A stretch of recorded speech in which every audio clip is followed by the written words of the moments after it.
Finalement, après les dernières mauvaises nouvelles, il y a une bonne nouvelle pour les gens qui comptent étudier au Canada. Étudier au Canada peut offrir d'autres portes dont on va parler dans ce programme-là, notamment avoir la résidence permanente.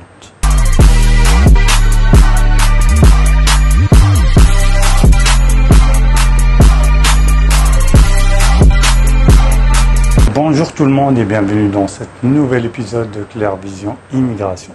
Pour tous qui ne me connaissent pas, je suis Zied Sali, consultant réglementé en immigration canadienne. Si vous avez des questions liées au sujet de la vidéo, veuillez la poser dans les commentaires et je vais répondre quand j'aurai le temps. Sinon, si vous voulez une analyse précise de votre cas personnalisé ou le traitement d'une demande, veuillez me contacter en privé pour des services payants. Je mets dans la description les moyens pour me contacter. Maintenant, entrons dans le vif du sujet. Finalement, il y a une bonne nouvelle. Donc, il y a un nouveau programme qui s'appelle le programme pilote pour les étudiants dans les communautés francophones en situation minoritaire. On va commencer par les avantages de ce nouveau programme. Après, on va parler des conditions.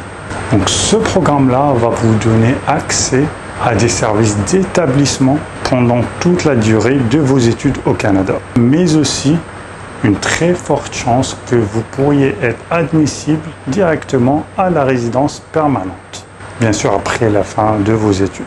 Les conditions pour être admissible à ce programme-là, c'est votre pays de citoyenneté, la connaissance de français, où vous allez étudier et le désir de rester au Canada après les études. Et ça, je suppose que la majorité ont le désir de rester au Canada. Donc on va commencer par les pays admissibles.